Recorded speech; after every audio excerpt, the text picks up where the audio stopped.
Hi everyone, I'm Russ. I am Mark. And this is a spirited endeavor. Prime of the Pump edition. That's right. Okay, so this is going to be another one in our series of just kind of revisiting some old favorites. Yeah, blast from the past. For sure. So this one is Pikesville, and this may be one of the I think this may be the first rye that we ever tried. Yeah, I think we done the Rendezvous prior to that, but this was the first more conventional rye that we got into, and I think this one really kind of blew our minds. Yeah, for sure. Now the High West rye that Russ mentioned I think it was our first. It was a gift from a friend of mine, and it really kind of put us down that rye path. So we were really excited to try this Pikesville. Yeah. Which was, at the time, they said a Rye of the Year, #2 Whiskey of the Year. And this was in 2016. Well, I know we had a very high opinion of it back when we tried it, and it was the first rye outside of the Rendezvous that really did that for us. Yeah, now this one's hot. This one's 55% ABV. Hey. So yeah, so this one's gonna be cooking. Awesome. And I remembering it being, herbal and but really fun, and just it kind of blew our mind. A little bit. Yeah, I'm really curious to see how time and maybe a little time in the bottle has affected this one. I'm curious about that as well. Now, we came over from scotches. We were really in love with Islay scotches, and we were trying to make that move over to American whiskeys. And rye just kind of struck a chord for us, and this, I think, was largely responsible for that. Yeah, we didn't do an immediate jump into bourbon. We kind of danced it through rye a little bit. Yeah, we meandered. We kind of meandered, and then we discovered bourbon, and yeah, it's all been downhill since then. All right, let's get into this one. Awesome. All right, so yep.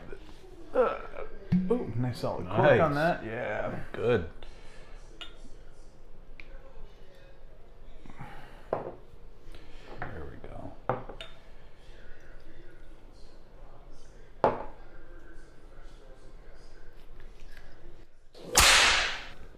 We got some weather coming in, so if you see things whipping past the window there, don't worry about it. It's just typical Georgia weather. Absolutely. It's a tornado amongst friends. That's right. All right. So that's dark. That really is. Yeah. And oily. And man, that just comes down in sheets. Yeah, it does. Yeah, that's pretty. I like the color on that one. Yeah, a little air get to that one too. And this one's at least 6 years of age. Yes. So definitely some time in the barrel there. Mm-hmm. Interesting. Yeah. Oh wow! So that's perfumey and beautiful oakiness to that too. Yeah. This is what I would think of for rye. Yeah. I mean, it has that very classic kind of rye nose to it. Yeah, very herbal. You certainly get some. Spiciness right on the nose. Yeah, and the neat floral bits. Yeah, is the part that kind of caught me off guard with this one. Yeah, for sure. They got like a little honeysuckle or something going in there. Yeah, and then something just up and up floral. Wow, that's nice. It really is. Interesting. I haven't smelled a nose like that in a while. Yeah, I would agree. Now, we've tried quite a few ryes since then, but I don't think any of them was quite the same on the nose. Not really. I think the only one that I can think of that's sort of close to this right now is that Balcones. And I think that had a little bit more sweetness on the nose, and maybe a little bit more of the caramel. No, I would agree with that.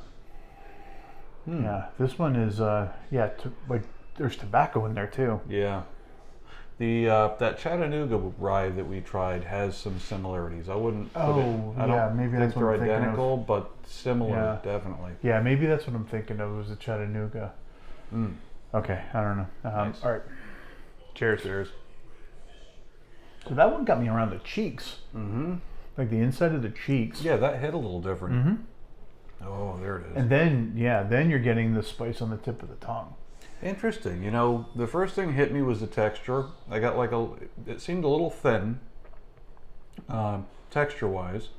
And initially there wasn't a whole lot going on, and then it's like this wave just hit. Right. And I started getting everything.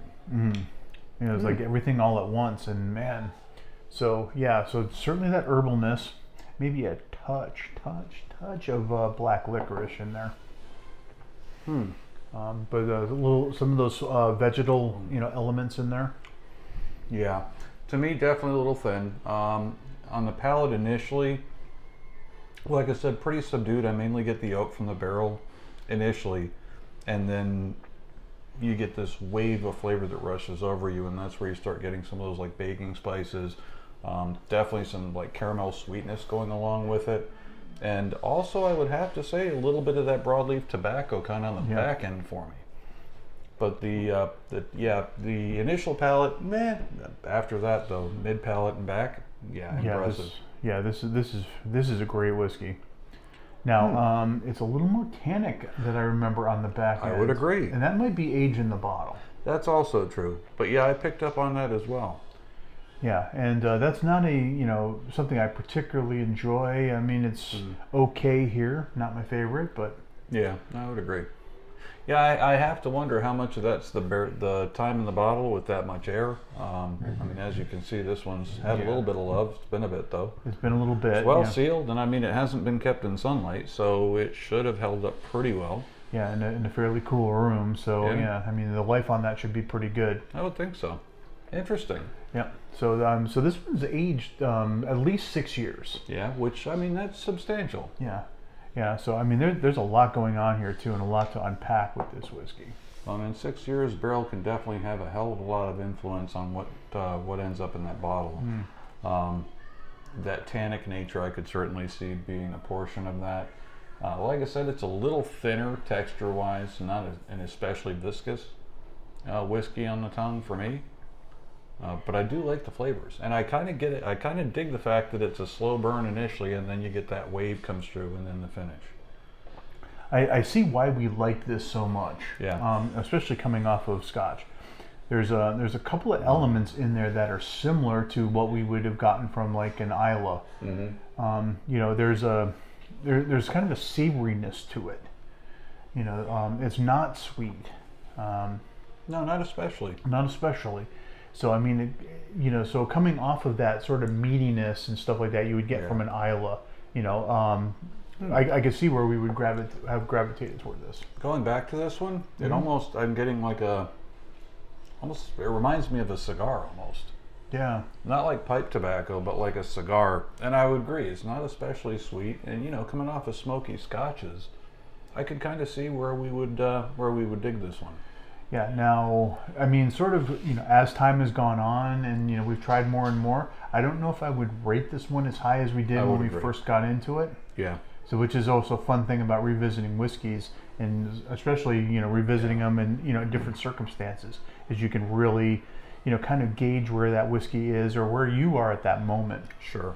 Yeah, I mean, we really didn't have any reference points when it came to rating this one at that point in time. We just knew we enjoyed it. But yeah, I can think of a couple others right now that I would put over this pretty quickly. Yeah, for sure. Certainly the Balcones would be one I would think of. Yep, the Chattanooga. Chattanooga for sure. Those are the two Whistle that really, Pig. Yeah. Yes. Yeah, the farm stock rye. Yeah. Yeah, there's definitely a few I would put over this. But that said, I still enjoy it. But I agree. I don't think score-wise it's going to do as well this time. Yeah. I think when we first did it, we were kind of in the 4 range with this, and I think I'm solidly a 3. I'm with you on that. It's funny you say that. Yeah, 3. And I'm not really tempted to go any higher on that. Yeah. A lot of times you kind of feel, well, another night I might go a half point higher. No, I think this one's a solid 3 for me. Yeah, you get that little bit of nostalgia playing and everything, and I think here it just didn't do it some service. Yeah, I agree. Interesting to go back to it, though. It's always cool to see how our palates evolve over time. Absolutely, still a great whiskey. Yep, definitely. Well, thanks for joining us, everyone. Hope you had a good time. Yeah, we sure did. We'll catch you on the next one. Take care. Okay, bye. Bye. Yeah, that was kind of fun. Damn, it really is kicking up out there.